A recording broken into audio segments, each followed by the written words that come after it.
आज की कहानी दोस्तों मजबूर कर देगी सोचने में कि आखिर कातिल है कौन। तो बिना देरी के कहानी स्टार्ट करते हैं। मूवी की शुरुआत होती है एक कपल से जो कि बेड में रोमांस कर रहे होते हैं। लड़की रोमांस करते करते लड़के के हाथ बेड से बांधती है, फिर वो अचानक पीछे से चाकू निकालती है और लड़के को बेरहमी से मार डालती है। जिसके बाद वहां आती है पुलिस। मरने वाला retired rock star Johnny Bose होता है। पुलिस को मौके वारदात पे कोई फिंगरप्रिंट्स नहीं मिलते। यहीं हम कहानी के मुख्य किरदार डिटेक्टिव निक को देखते हैं, जिसे जॉनी की पूरी हिस्ट्री के बारे में बताया जाता है। पता चलता है कि पिछले 1.5 साल से जॉनी एक लड़की कैथरीन को डेट कर रहा था। फिर कैथरीन का एड्रेस मिलता है और डिटेक्टिव निक अपने कोलीग गस के साथ उसके घर पहुंच जाता है। लेकिन वहां पहले निक को मिलती है कैथरीन की दोस्त रॉक्सैन, जो कि पुलिस को घर देख के समझ जाती है कि कैथरीन के बॉयफ्रेंड जॉनी का मर्डर हो चुका है। वो इन्हें कहती है कैथरीन ने कुछ नहीं किया, लेकिन निक कैथरीन से मिलना चाहता था। कैथरीन बाहर बालकोनी में होती है। निक वहां जाता है और कैथरीन से मरने वाले के साथ उसके रिलेशन के बारे में पूछता है, तो कैथरीन बिना शर्म के उसे कह देती है कि उसे उस आदमी के साथ रोमांस करना पसंद था, उससे प्यार नहीं था। अगर वो मर गया है तो मुझे अफसोस है। निक फिर सीधा पूछता है, क्या तुमने उसे मारा है? तो कैथरीन कहती है, नहीं, मैं भला उसे क्यों मारूंगी, मुझ पर तो सबसे पहले पुलिस को शक होगा, मैंने उसे नहीं मारा। निक को कैथरीन झूठी लगती है। वो लेकिन बिना कुछ कहे वहाँ से चला जाता है। फिर वो अपने काउंसलर और एक्स गर्लफ्रेंड बेथ से मिलता है। निक को बेथ से कंटिन्यूसली क्लासेस लेनी थी, क्योंकि लास्ट टाइम निक से 2 अपराधी मारे गए थे, जिसकी वजह से वो सदमे में चला गया था। इसके बाद सभी डिटेक्टिव इकट्ठे होते हैं और जॉनी का मर्डरर कौन हो सकता है इसकी डिस्कशन करते हैं। सभी को शक कैथरीन पर ही होता है, लेकिन जिस चाकू से जॉनी को मारा गया था उस चाकू पे कैथरीन की उंगलियों के निशान थे ही नहीं। उसी रात निक अपने घर एक नोवेल पढ़ रहा होता है, जिसमें बिल्कुल वैसे ही रॉकस्टार का कत्ल किया गया होता है जैसे जॉनी का हुआ था। निक नोवेल के राइटर का नाम पढ़ता है तो वो चौंक जाता है। राइटर होती है खुद कैथरीन, जिससे निक का शक और भी ज्यादा बढ़ जाता है। अगले दिन वो ऑफिस में ये बात सभी को बताता है, लेकिन निक का कुलीग कहता है कैथरीन को कोई फंसा रहा है, वरना कोई अपनी ही लिखी बुक की तरह किसी को क्यों मारेगा। तो इस पर निक कहता है शायद कातिल इसी बात का फायदा उठा रहा हो। फिर निक रिक्वेस्ट करता है कि कैथरीन को एक बार यहाँ लाके पूछताछ की जाए, जिस पर सभी मान जाते हैं। फिर निक गस के साथ एक बार फिर कैथरीन के घर जाता है और उसे उनके साथ चलने को कहता है। कैथरीन मान जाती है और कपड़े चेंज करने जाती है, लेकिन वो जानबूझ के दरवाजा खुला छोड़ती है, जिससे निक का ध्यान उस पर पड़ता है जब वो बिना कपड़ों के होती है। तभी निक का ध्यान टेबल पर पड़ी न्यूज़पेपर्स पर जाता है, जिसमें उसके द्वारा 2 क्रिमिनल्स को मारने की खबर छपी हुई थी। वहाँ निक के बारे में और भी बहुत कुछ पढ़ा था। निक को ये बहुत अजीब लगता है। फिर कैथरीन चेंज करके आती है। रास्ते में निक फिर कैथरीन से पूछ ही लेता है, तुम अगली नोवेल किस पर लिख रही हो? तो कैथरीन कहती है कि वो एक डिटेक्टिव पर नोवेल लिख रही है, जो एक गलत लड़की के प्यार में पड़ जाता है। इतना सुनते ही निक के होश उड़ जाते हैं। फिर वो पूछता है, इसका अंत क्या होगा? कैथरीन कहती है, डिटेक्टिव मर जाएगा। फिर पुलिस स्टेशन पहुंच के कैथरीन से सवाल जवाब किए जाते हैं, यहाँ तक कि उसका पॉलीग्राफ टेस्ट भी होता है, लेकिन उसमें भी कैथरीन क्लियर निकलती है। इतना सब देखने के बाद भी निक को कैथरीन पर पूरा शक है, लेकिन कैथरीन सब टेस्ट से पास होने की वजह से निक उसे वापस उसके घर छोड़ने जाता है। रास्ते में कैथरीन निक से ऐसी ऐसी बातें करती है जिससे निक के अरमान खड़े हो जाएं, लेकिन निक कैथरीन को ज्यादा भाव नहीं देता। घर छोड़ने के बाद निक जाता है बार में, जहाँ निक की नेल्सन नाम के कोलीग के साथ लड़ाई हो जाती है। वहाँ बेथ भी आई होती है। फिर निक बेथ के साथ अपने घर आता है, जहाँ दोनों वाइल्ड तरीके से रोमांस करते हैं। रोमांस के बाद बेथ पूछती है, क्या तुम रोमांस करते समय कैथरीन को सोच रहे थे? फिर बेथ निक को बताती है कि उससे बच के रहना, मैं उसकी क्लासमेट रह चुकी हूँ, उसे लोगों को सीड्यूस करना अच्छे से आता है। फिर बेथ वहाँ से चली जाती है। अगले दिन निक के कोलीग उसे बताते हैं कि कैथरीन जिस कॉलेज में पढ़ती थी, उस कॉलेज के प्रोफेसर का भी इसी तरह मर्डर हुआ था।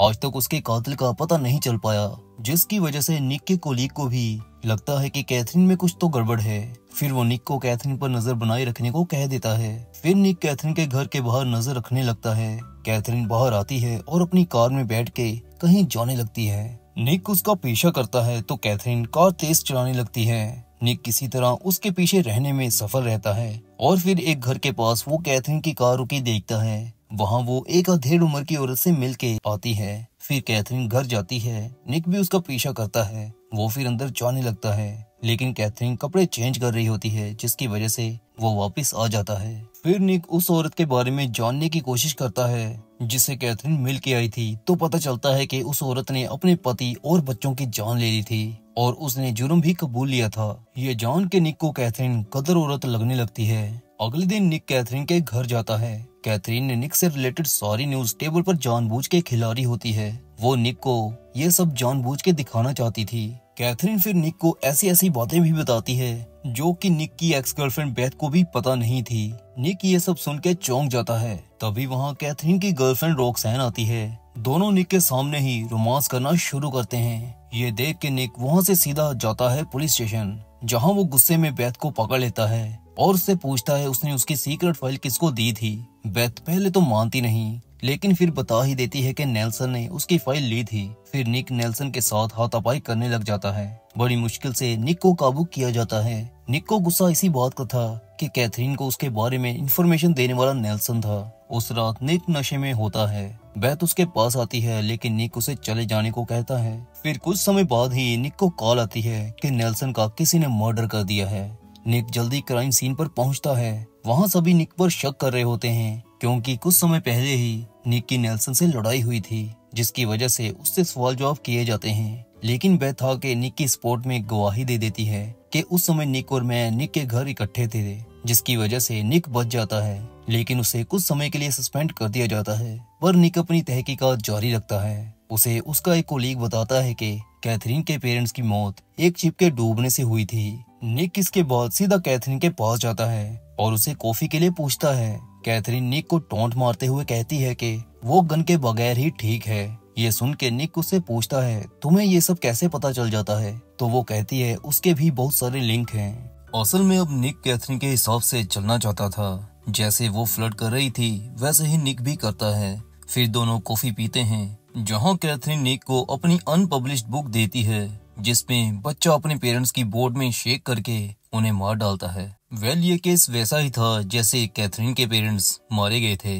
निक ये देख के कैथरीन से पूछता है, ये बुक तुमने अपने पेरेंट्स के मरने से पहले लिखी थी या बाद में? तो वो कहती है कि उसने उनके मरने के 15 साल बाद ये बुक लिखी थी। कैथरीन निक से पूछ ही लेती है, क्या तुम्हें अभी भी लगता है जोनी का खून मैंने किया है?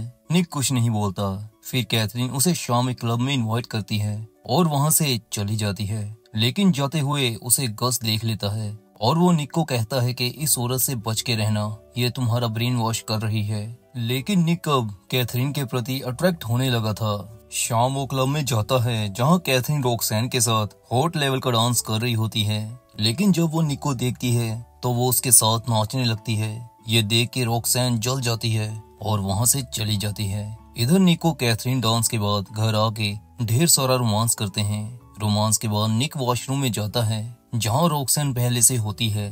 वो निक को वार्निंग देती है कि कैथरीन से वो दूर है, लेकिन निक अब कहाँ दूर रहने वाला था। फिर अगले दिन निक और कैथरीन बीच साइड पर जाते हैं, जहाँ निक उसे कहता है कि वो उससे प्यार तो करता है, लेकिन उसने जोनी के केस को अभी तक छोड़ा नहीं है। शाम निक और गस डिनर कर रहे होते हैं, जहाँ गस निक को दोबारा आगाह करता है कि कैथरीन एक शातिर औरत है, वो तुम्हें बर्बाद कर देगी। लेकिन निक कहता है वो बेकसूर है, उसने कुछ नहीं किया। डिनर के बाद दोनों घर जाने लगते हैं, लेकिन फिर अचानक निक को कोई कार से कुचलने लगता है। किसी तरह निक बचता है और वो उस कार का पीछा करने लगता है। तभी दुर्घटना होती है, दूसरी कार का एक्सीडेंट होता है। निक जब कार के पास पहुंचता है तो उसमें होती है रॉक्सैन, जो कि अब मर चुकी थी। फिर वहां पुलिस आती है। निक कैथरीन के पास जाता है और उससे पूछता है क्या उसने मुझे मरवाने के लिए रॉक्सैन को भेजा था? तो कैथरीन इस बात को नकारती है। वो बहुत दुखी थी क्योंकि रॉक्सैन उसके सबसे करीब थी। फिर कैथरीन निक को रोमांस करने को कहती है। अगले दिन गस रॉक्सैन की पूरी हिस्ट्री निकालता है तो पता चलता है कि रॉक्सैन ने भी अपने दोनों भाइयों का कत्ल किया था। गस यहाँ भी निक को समझाने की कोशिश करता है कि कैथरीन सिर्फ क्रिमिनल्स के साथ ही दोस्ती करती है, वो औरत ठीक नहीं। फिर निक अपने कोलीग की हेल्प से कैथरीन की कॉलेज फ्रेंड लीजा के बारे में पता लगाता है। असल में लीजा और कोई नहीं बल्कि निक की एक्स गर्लफ्रेंड बेथ होती है। ये जानने के बाद निक बेथ के घर जाता है और उससे पूछता है तुम कैथरीन को जानती हो, ये बात तुमने पहले क्यों नहीं बताई? तो बेथ कहती है वो बस कैथरीन के साथ एक बार सोई थी, लेकिन उसे कैथरीन का नेचर अच्छा नहीं लगा और बाद में अपनी इमेज को सुधारने के लिए मैंने अपना नाम चेंज कर लिया था। निक को लेकिन अब बेथ पर भी शक होने लगा था। जिस तरह रॉक्सैन जेलस में आके निक को मारना चाहती थी, क्या पता बेथ भी इसी वजह से जोनी को मारना चाहती हो, लेकिन बेथ उसे समझाने की कोशिश करती है कि निक उस पर यकीन करे। निक अब पूरी तरह कंफ्यूज हो चुका था।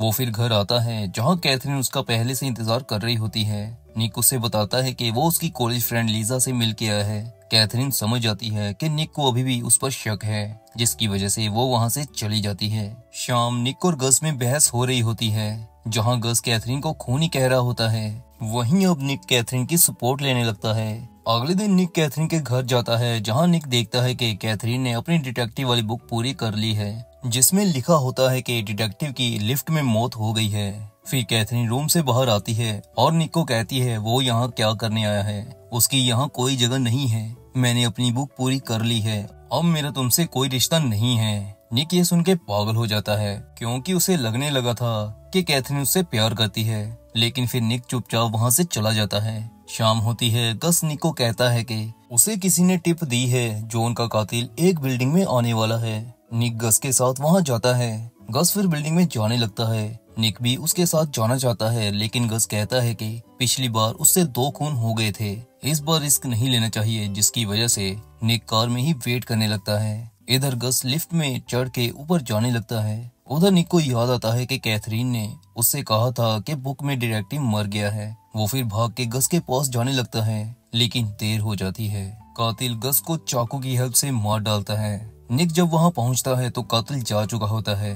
निक अपनी गन निकालता है और कातिल को ढूंढने लगता है। फिर अचानक वहां बेथ आती है। निक का शक यकीन में बदल जाता है कि बेथ ही कातिल है, लेकिन बेथ निक को बताने की कोशिश करती है कि उसे किसी ने यहाँ आने को कहा था। बेथ फिर अपने पर्स से कुछ निकालने लगती है। निक को लगता है कि बेथ उसे मारने वाली है, जिसकी वजह से वो बेथ पर गोली चलाता है। बेथ मरने से पहले निक को आई लव यू कहती है और परलोक सिधार जाती है। निक जब बेथ की तलाशी लेता है तो उसे पता चलता है कि बेथ के पास तो कोई हथियार था ही नहीं। निक बहुत रिग्रेट फील करता है। फिर वहाँ पुलिस आती है। पुलिस बेथ के घर की तलाशी लेती है, जहाँ से उन्हें वैसे ही नाइफ मिलता है जिससे अभी तक कितने कत्ल हुए थे, जिससे साबित हो जाता है कि कातिल बेथ ही थी। इसी के साथ केस क्लोज होता है। निक फिर घर जाता है, जहाँ कैथरीन पहले ही आई होती है। कैथरीन निक से माफी मांगती है और कहती है कि वो डर गई थी। उसे डर था कि कहीं निक भी मारा न जाए, जिसके बाद दोनों फिर से रोमांस करते हैं। लेकिन रोमांस के समय बेड के एक साइड दिखाया जाता है कि कैथरीन ने नाइफ रखा हुआ है, जिससे आखिर में पता चलता है कि बेथ इनोसेंट थी, असली कातिल तो कैथरीन ही थी। और इसी के साथ मूवी समाप्त होती है। मूवी एक्सप्लेनेशन अगर अच्छी लगी हो तो चैनल सब्सक्राइब जरूर करिएगा।